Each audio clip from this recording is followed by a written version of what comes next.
नमस्कार विद्यार्थियों। आज हम लेसन नंबर जो 13 है उसका अध्ययन करने जा रहे हैं।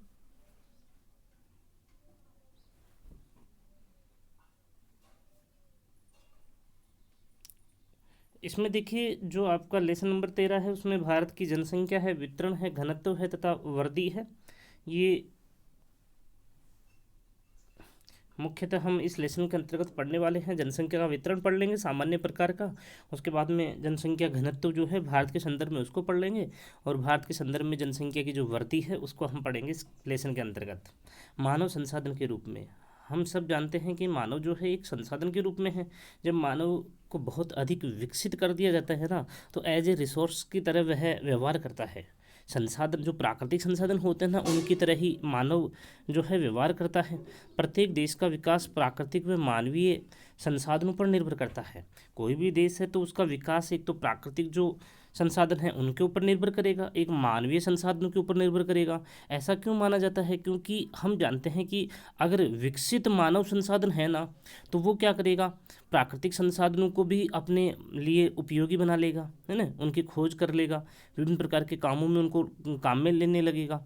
यही तो कारण है कि जो अफ्रीका महाद्वीप है उसमें प्राकृतिक संसाधनों की तो भरमार है, लेकिन वहाँ पे जो मानवीय संसाधन है वो उतनी विकसित अवस्था में नहीं है, उनके पास में इतना तकनीकी ज्ञान नहीं है कि उन प्राकृतिक संसाधनों को वो काम में ले सके।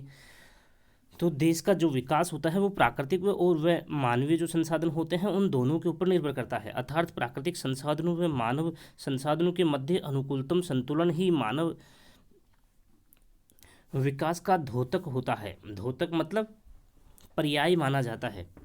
अगर मानव संसाधनों में और प्राकृतिक संसाधनों में समन्वय बना रहेगा तभी हम अच्छा विकास कर सकते हैं। मतलब विकसित मानव संसाधन ही सभी प्रकार के प्राकृतिक संसाधनों को काम में लेने की योग्यता रखते हैं, हम ये कह सकते हैं। भारत का क्षेत्रफल विश्व के क्षेत्रफल के संदर्भ में 2.41% है। हमने कई बार इस चीज़ को देखा है।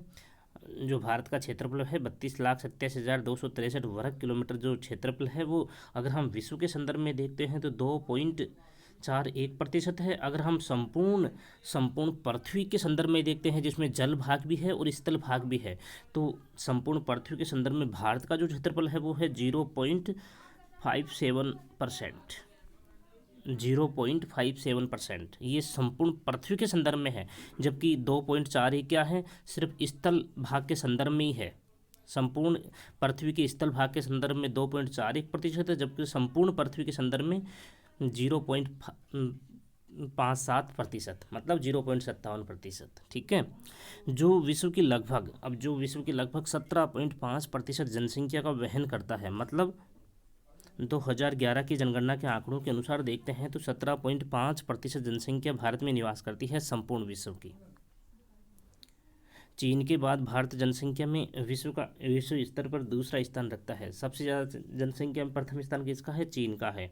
उसके बाद में दूसरा स्थान भारत का है। ठीक है।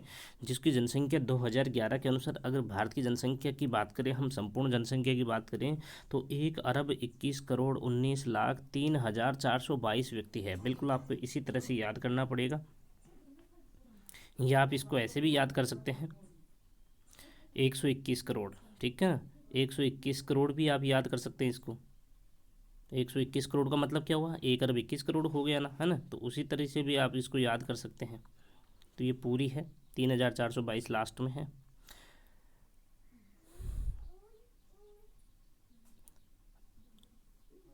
संसाधनों व जनसंख्या के मध्य असंतुलन होने पर जनसंख्या के मध्य असंतुलन होने पर आर्थिक वृद्धि दर धीमी हो जाती है।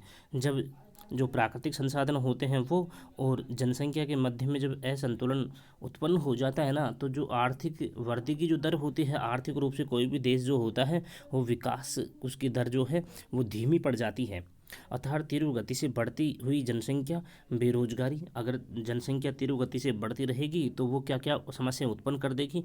बेरोजगारी, भूखमरी तथा निम्न जीवन यापन की दशाओं को उत्पन्न करती है। निम्न जीवन यापन की दशाओं को उत्पन्न करती है। एक तो उच्च जीवन प्रत्याशा होती है, एक निम्न जीवन प्रत्याशा होती है। निम्न जीवन प्रत्याशा मतलब जब व्यक्ति को मूलभूत आवश्यकताएं भी उसकी पूरी नहीं होती हैं तो व्यक्ति का जो जीवन स्तर होता है, उसकी जो आयु होती है वो कम होने लग जाती है। मतलब लगभग आप ये मान के चलिए जैसे 40 से 50 वर्ष में ही वो निपट लेता है। निपट लेने का मतलब मर जाता है, ठीक है ना। तो निम्न जीवन प्रत्याशा होती है और एक होती है उच्च जीवन प्रत्याशा। अगर उच्च जीवन प्रत्याशा वाले देशों की अगर हम बात करते हैं, जैसे सिंगापुर है, अमेरिका है, कनाडा है ना, और आपका जो ऑस्ट्रेलिया है, इन देशों की, जापान है, इन देशों की जीवन प्रत्याशा दर ज़्यादा है। और यूरोप महाद्वीप के लगभग लगभग सभी देशों की जीवन प्रत्याशा दर अधिक है। जबकि अफ्रीका महाद्वीप के जो अधिकांश देश हैं, दक्षिणी अफ्रीका को छोड़ दें और मिस्र को छोड़ दें, तो कुछ हद तक इनमें ज़रूर जीवन प्रत्याशा की दर ऊँची है। जबकि अन्य अफ्रीका महाद्वीप के जितने भी देश हैं उनमें सब में जीवन प्रत्याशा दर बहुत ही कम है। अब बात करते हैं जनसंख्या वितरण क्या है। इसको हमने विश्व के संदर्भ में भी देखा था और राजस्थान के संदर्भ में भी देखा था। आज हम भारत के संदर्भ में देखते हैं, डेफिनेशन कभी चेंज नहीं होगी, है ना। जनसंख्या वितरण चाहे वो राजस्थान हो चाहे भारत हो, सभी में सेम ही हम डेफिनेशन रखते हैं। जनसंख्या वितरण का सामान्य अर्थ क्या होता है, हमने लास्ट क्लास में भी देखा विश्व के संदर्भ में। तो जनसंख्या वितरण का सामान्य अर्थ होता है कि किसी क्षेत्र विशेष में जनसंख्या कितनी है, कितनी मात्रा में है ना। तो वास्तविक जनसंख्या का जो वास्तविक स्थिति प्रारूप होता है ना, कि कहाँ पे कितनी जनसंख्या निवास करती है ना, तो उसे ही हम क्या कहते हैं, जनसंख्या वितरण कहते हैं। जनसंख्या वितरण से तात्पर्य किसी क्षेत्र विशेष में, जनसंख्या वितरण से तात्पर्य किसी क्षेत्र विशेष में जनसंख्या के वास्तविक स्थिति प्रारूप से माना जाता है। जिससे आपको डेफिनेशन के तौर पर कितना लिखना है, इतना लिखना है, और आगे एक लाइन और जोड़ना चाहिए तो जोड़ सकते हैं। जिससे जनसंख्या के फैलाव मतलब वहाँ पे जनसंख्या कितनी मात्रा में है, फैलाव का बोध होता है कि कहाँ पर कितनी जनसंख्या है, कि कहाँ पर कितनी जनसंख्या है। जनसंख्या की मुख्य विशेषता के रूप में जनसंख्या के असमान वितरण, हम जानते हैं कि जनसंख्या का जो वितरण होता है ना, वो असमान मात्रा में होता है। कुछ स्थान ऐसे होते हैं, अब जैसे भारत की एग्जाम्पल अगर हम ले तो गंगा ब्रह्मपुत्र नदी वाला जो क्षेत्र है उसमें जनसंख्या का वितरण अधिक पाया जाता है, अधिक संकेंद्रित मात्रा में वहाँ पे जनसंख्या है, वहाँ पे केंद्रीकरण जनसंख्या का ज़्यादा है, वहाँ पे जनसंख्या का जमाव ज़्यादा है ना। मैदानी उपजाऊ जलोढ़ वाले क्षेत्र हैं वो। जबकि अगर हम इसी के पैरेलल अगर दूसरे क्षेत्रों की बात करते हैं, दक्षिण भारत का प्रायद्वीपीय जो पठारी भाग है वहाँ पर जनसंख्या कम देखने को मिलती है, और जो हिमालय पर्वतीय जो राज्य हैं वहाँ पर जनसंख्या देखने को कम मिलती है। इसके साथ में अगर हम पश्चिमी राजस्थान वाले भाग की बात करते हैं तो वहाँ पे जनसंख्या बहुत ही कम मिलती है, वहाँ पे जनसंख्या कम निवास करती है। तो इस प्रकार से जनसंख्या का जो वितरण होता है वो असमान रूप से पाया जाता है। इसको भी आप इसी रूप में ध्यान कर लेंगे। भारत के उत्तर प्रदेश, महाराष्ट्र, बिहार, पश्चिम बंगाल तथा आंध्र प्रदेश आदि 5 राज्यों में, उत्तर प्रदेश हो गया, महाराष्ट्र हो गया, बिहार हो गया, पश्चिम बंगाल हो गया, आंध्र प्रदेश हो गया, इन 5 राज्यों में 30% भूभाग पर, इन 5 राज्यों का जो 30% भूभाग है उस पर 50% जनसंख्या निवास करती है। तो आप समझ सकते हैं कि 30% भूभाग पर 50% जनसंख्या निवास कर रही है। तो मतलब सीधा सीधा क्या निकल रहा है इस लाइन से सीधा सीधा मतलब ये निकल रहा है कि यहाँ पे कम क्षेत्रफल पर अधिक जनसंख्या निवास करती है। तो मतलब जनसंख्या का जो संकेंद्रण है, जनसंख्या का जो सघनत्व जो है, यहाँ पे जनसंख्या की सघनता अधिक है, यहाँ पे जनसंख्या की बहुलता अधिक है। इसके विपरीत भारत के उत्तरी व उत्तरी पूर्वी पर्वतीय 10 राज्यों में, पर्वतीय राज्य कितने हैं, 10 हैं। यहाँ पे देखिए कितने हैं, 10 हैं। उत्तर के और उत्तरी पूर्वी भाग के जो 10 राज्य हैं, पर्वतीय राज्य हैं, हिमालय के पर्वतीय भागों में या पर्वतपदीय जो भाग हैं हिमालय के, उनमें ये स्थित हैं राज्य, हिमालय से अपनी सीमा रखते हैं, है ना। तो इन राज्यों में 16% भूभाग पर मात्र 4% जनसंख्या ही निवास करती है। तो ये स्टेटमेंट आप जरूर ध्यान कर लें। ऊपर जो 5 राज्य हैं उनमें 30% भूभाग पर 50% जनसंख्या निवास करती है, जबकि इसके विपरीत जो उत्तर भारत के जो हिमालय पर्वतीय जो राज्य हैं उनमें 16% भूभाग पर मात्र 4% जनसंख्या ही निवास करती है। तो इसका मतलब क्या हुआ, इस नीचे वाले स्टेटमेंट से क्या मतलब निकाल रहे हैं अपन कि यहाँ पे अधिक भूभाग पर कम जनसंख्या निवास कर रही है।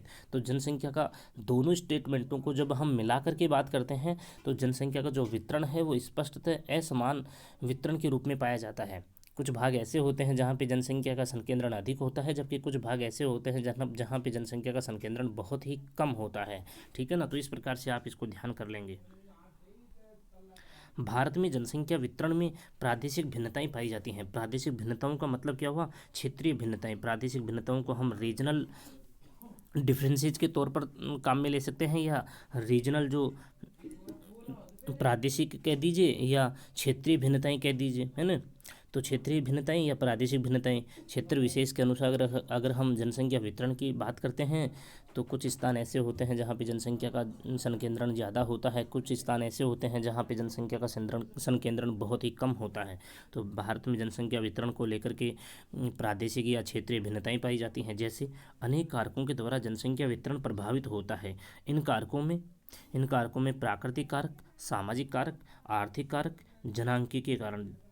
जनांकीय कारक का मतलब क्या हो, जनसंख्या कारक, जनांकीय को मतलब जनसंख्या कारक है ना, डेमोग्राफी, राजनीतिक कारक, ऐतिहासिक कारक, और इसमें धार्मिक और जोड़ देंगे आप। धार्मिक कारकों का मुख्य योगदान है जो ये जनसंख्या वितरण को मुख्यतः प्रभावित करते हैं। ठीक है।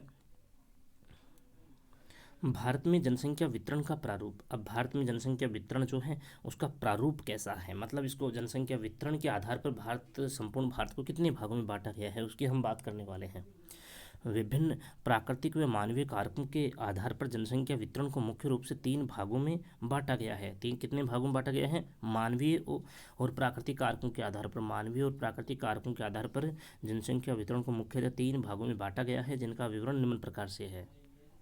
1 नंबर देखिए। अब 1 नंबर में क्या करना है, उच्च लिख दीजिए, और उच्च के साथ में अगर आप चाहें तो सघन भी लिख सकते हैं, उच्च भी लिख सकते हैं, जो भी आपको अच्छा लगे वो रख सकते हैं। उच्च जनसंख्या क्षेत्र के रूप में भी डिफाइन कर सकते हैं, इस बीच वाले शब्द को हटा भी सकते हैं और रख भी सकते हैं। ठीक है। संकेंद्रण का मतलब होता है जमाव, एक ही जगह जमाव, केंद्र के रूप में एक ही जगह जमाव, तो उसको बोलते हैं हम संकेंद्रण। तो ये लाइन ऐसे कैसे भी रहने दे सकते हैं। अगर आप इस टॉपिक को शॉर्ट करना चाहें तो उच्च जनसंख्या क्षेत्र, मध्यम जनसंख्या क्षेत्र, निम्न जनसंख्या क्षेत्र, इस प्रकार से 3 क्षेत्रों की हम अध्ययन करने वाले हैं। 3 क्षेत्रों का अध्ययन करने वाले हैं। जनसंख्या वितरण के आधार पर 3 भागों में बांटा गया है। तो एक तो पहला तो कौन सा हो जाएगा, उच्च जनसंख्या क्षेत्र, मध्यम जनसंख्या क्षेत्र और निम्न जनसंख्या क्षेत्र। ठीक है। उच्च जनसंख्या क्षेत्र में जनसंख्या का संकेंद्रण अधिक पाया जाएगा, मध्यम में मध्यम प्रकार का होगा, और निम्न में बहुत ही कम जनसंख्या का संकेंद्रण पाया जाएगा। तो इसी प्रकार से हम इनको पढ़ लेंगे। ठीक है। तो उच्च जनसंख्या, इसको आप इस शब्द को रहने भी दे सकते हैं और हटा भी सकते हैं, आज एज ए चॉइस, जैसा आपको उचित लगे। अगर आप जैसे मान लीजिए याद नहीं रख पाते हैं तो उच्च जनसंख्या क्षेत्र शॉर्ट में से आप ये नाम याद कर लेना। अगर आप जैसे आपके माइंड में वो मतलब ये लाइन रह जाती है तो आप उच्च जनसंख्या संकेंद्रण का क्षेत्र ऐसे रहने देना, कोई दिक्कत नहीं है। इस क्षेत्र के अंतर्गत उपजाऊ मैदानी क्षेत्र। अब देखिए जनसंख्या सर्वाधिक मात्रा में, या यूँ कहें जनसंख्या का जो जमाव है वो सबसे ज़्यादा जनसंख्या कहाँ पे निवास करेगी, सब जनसंख्या का जो वितरण है वो सर्वाधिक मात्रा में कहाँ पे होगा। एक तो उपजाऊ जो मैदानी क्षेत्र होंगे वहाँ होगा, एक तटीय जो मैदान है वहाँ पे होगा।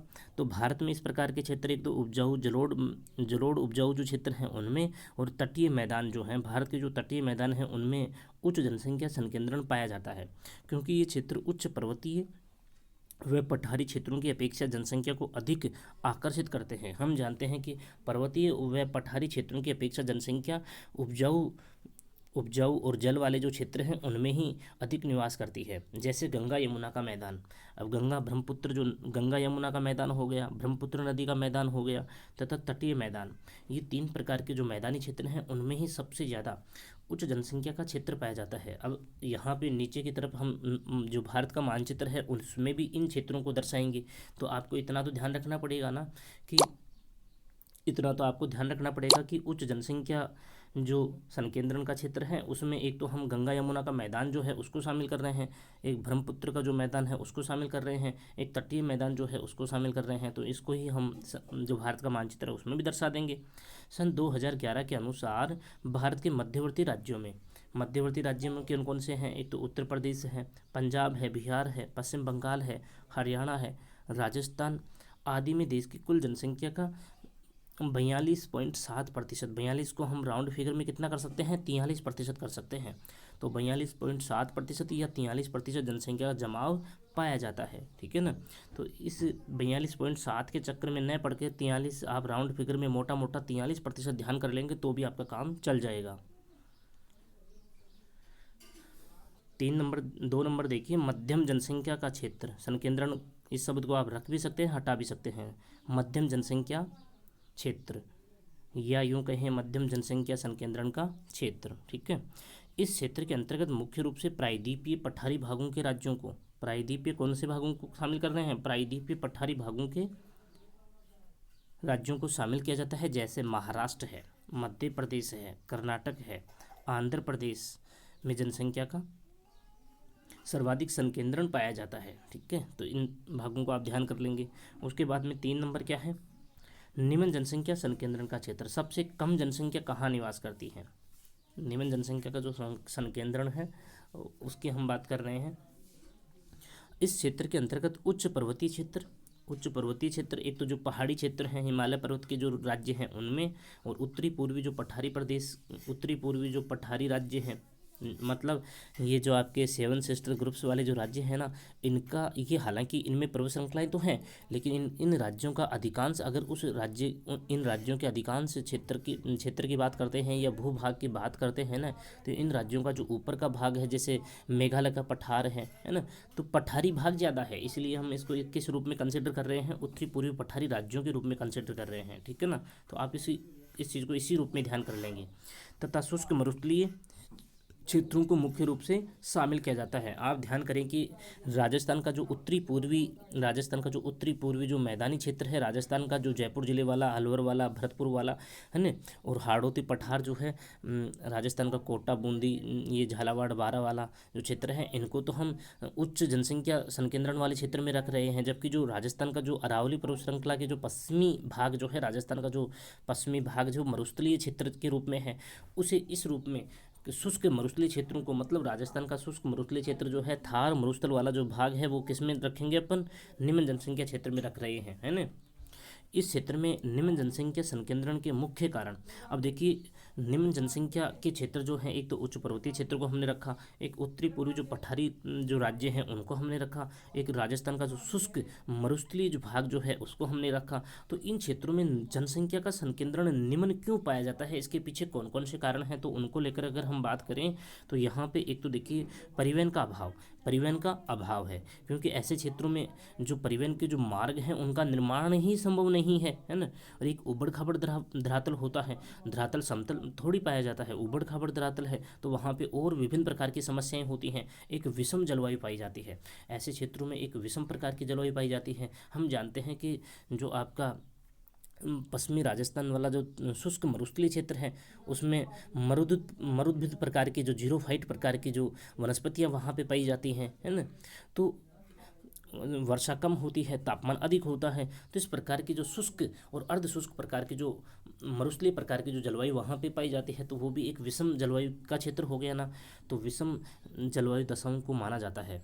परिवहन का अभाव हो गया, ऊबड़ खाबड़ धरातल हो गया, और विषम जलवायु जो है, इनके कारण यहाँ पे निम्न जनसंख्या का संकेंद्रण पाया जाता है। अब देखिए, भारत का जो मानचित्र है उसके अनुसार हम बात करें जनसंख्या वितरण को लेकर के, तो इसमें 3 जो क्षेत्र हैं यहाँ पे देख लीजिए, सघन जनसंख्या क्षेत्र, मध्यम जनसंख्या क्षेत्र और निम्न जनसंख्या क्षेत्र।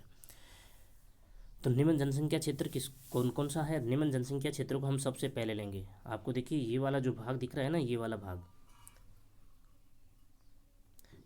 जो भाग दिख रहा है, ये जम्मू कश्मीर वाला पूरा भाग आ गया, हिमाचल प्रदेश वाला भाग पूरा आ गया, और आपका जो उत्तराखंड वाला, यहाँ पे उत्तराखंड है, यहाँ पे हिमाचल प्रदेश है, और ये जम्मू कश्मीर है। ठीक है ना, तो 3 राज्य तो ये आ गए इसके अंतर्गत। उसके बाद में यहाँ पे देखिए, जो पश्चिम बंगाल है, पश्चिम बंगाल का ये वाला क्षेत्र आ गया, हल्का सा बिहार का क्षेत्र भी यहाँ पे आ रहा है, सिक्किम पूरा आ गया। उसके बाद में ये देखिए, 7 सिस्टर ग्रुप्स के तो लगभग ये राज्य तो पूरे ही आ गए। ठीक है, नीचे जो है मिजोरम और जो आपका त्रिपुरा है, ये 2 राज्य यहाँ पे नीचे की तरफ रह गए हैं, त्रिपुरा और मिजोरम। कहाँ पे? यहाँ पे। ये किस में आएंगे? ये मध्यम प्रकार का जनसंख्या घनत्व है उसमें आएंगे त्रिपुरा और मिजोरम। ये त्रिपुरा है, ये मिजोरम है। ठीक है, तो इस प्रकार से ये पठारी जो भाग है, ये पूरा का पूरा किस में आ जाएगा? निम्न जनसंख्या के क्षेत्र के अंतर्गत आएगा। उसके बाद में देखिए, कच्छ का रण आ गया, गुजरात का कच्छ का रण आ गया, यहाँ पे ये गुजरात का कच्छ का रण आ गया। और ऊपर जो है पूरा पश्चिमी राजस्थान का जो थार का मरुस्थल वाला जो भाग है, ये पूरा किस में आ गया? निम्न जनसंख्या, जो आपका निम्न जनसंख्या वितरण वाला जो क्षेत्र है वो इसमें आ जाएगा। ठीक है, तो ये सारे क्षेत्र आ गए। उसके बाद में ये देखिए, मध्यवर्ती भाग में ये जो पहाड़ी क्षेत्र हैं, विंध्याचल पर्वत श्रृंखलाएँ जो हैं, सतपुड़ा है ना, मेकाल पर्वत श्रृंखलाएँ हैं, ये वाले भाग भी जो हैं, ये इनमें भी निम्न जनसंख्या निवास करती है। उसके बाद में यहाँ पे बीच में भी जो है, ये भी मतलब निम्न जनसंख्या को रखता है, निम्न जनसंख्या वितरण वाला क्षेत्र हो गया, क्योंकि यहाँ पे ये जो आपकी नीलगिरी की जो पहाड़ियाँ हैं, पालगोंडा की जो पहाड़ियाँ हैं, नीलगिरी की पहाड़ियाँ हैं, पलानी की पहाड़ियाँ हैं, यहाँ पे जो पहाड़ियाँ हैं उनकी वजह से भी यहाँ पे निम्न जनसंख्या वितरण देखने को मिलता है। तो ये क्षेत्र मुख्यतः आपको इसी रूप में आपको ध्यान करना पड़ेगा, ठीक है ना। अब देखिए दूसरा कौन सा है, सबसे पहले हम बात कर ले जनसंख्या, सघन जनसंख्या क्षेत्र की।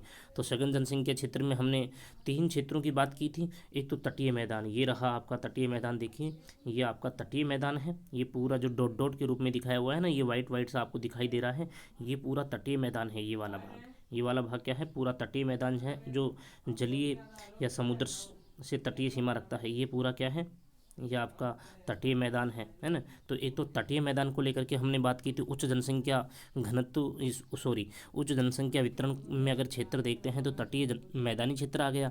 उसके बाद में यहाँ पे देखिए ये डॉट डॉट के रूप में ये बीच में कौन सा क्षेत्र हो गया, ये ब्रह्मपुत्र का मैदान है, जो असम और आपके अरुणाचल प्रदेश में फैला हुआ है। मुख्य तो असम में ही फैला हुआ है, असम जो है, और आपका हल्का सा उसमें मेघालय में, असम में और अरुणाचल प्रदेश में ये ब्रह्मपुत्र नदी का मैदानी क्षेत्र है, ठीक है। तो इसमें भी उच्च जनसंख्या का वितरण देखने को मिलता है। एक ये देखिए पूरी जो बेल्ट है, ये पूरी बेल्ट में यहाँ पे ये देखिए पूरा जो भाग है ये आता है उच्च जनसंख्या वितरण का क्षेत्र है ये, जिसमें पंजाब है, हरियाणा है ना, उत्तर प्रदेश है, उत्तर प्रदेश के बाद में आपका बिहार है, झारखंड वाला उत्तरी हल्का सा भाग है, पश्चिम बंगाल का पूरा भाग है। तो ये क्षेत्र जो हैं, ये पूरे क्षेत्र भी उच्च जनसंख्या वितरण को प्रदर्शित करते हैं। तो इसको भी आप इसी रूप में ध्यान कर लेंगे। अब एक क्षेत्र बच गया आपका मध्यम जनसंख्या क्षेत्र। मध्यम जनसंख्या क्षेत्र कौन सा है, ये रहा मध्यम जनसंख्या क्षेत्र, जो मध्यम में ही है। मध्यम जनसंख्या क्षेत्र में एक तो आपका जो मध्यम जनसंख्या क्षेत्र में एक तो ये 2 राज्य आ गए। ये 2 राज्य कौन से हो गए, त्रिपुरा और मिजोरम। मध्यम जनसंख्या क्षेत्र में त्रिपुरा और मिजोरम को रखा जाता है। उसके बाद में ये मध्यवर्ती जो पठारी जो भाग है, प्रायद्वीपीय पठारी जो भाग है, ये वाला पूरा जो क्षेत्र है, इसके अंतर्गत ये 3 क्षेत्र तो जो हैं वो तो किस में आ जाएंगे, उच्चतम सॉरी निम्नतम जनसंख्या क्षेत्र हैं। ये कौन से हैं, निम्न जनसंख्या क्षेत्र हैं। ये तो 3 तो निम्न जनसंख्या क्षेत्र हैं, ये तो 3।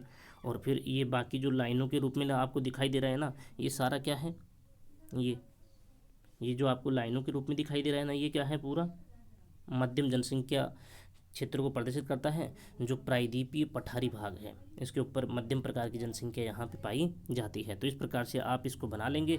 इसमें नीचे की तरफ आपको जो PDF भेजा था उसमें नीचे एक संकेतक और है, जो कौन सा संकेतक होगा, निम्न जनसंख्या। तो निम्न जनसंख्या इसके द्वारा ये राजस्थान में देखो ऐसे, इससे आप प्रदर्शित कर देंगे उसको, और PDF में दे करके यहाँ पे भी आप इसको लिख लेंगे इधर, निम्न जनसंख्या क्षेत्र, ठीक है। तो ये संकेत हो गया, संकेत जरूर बनाएंगे आप, है ना।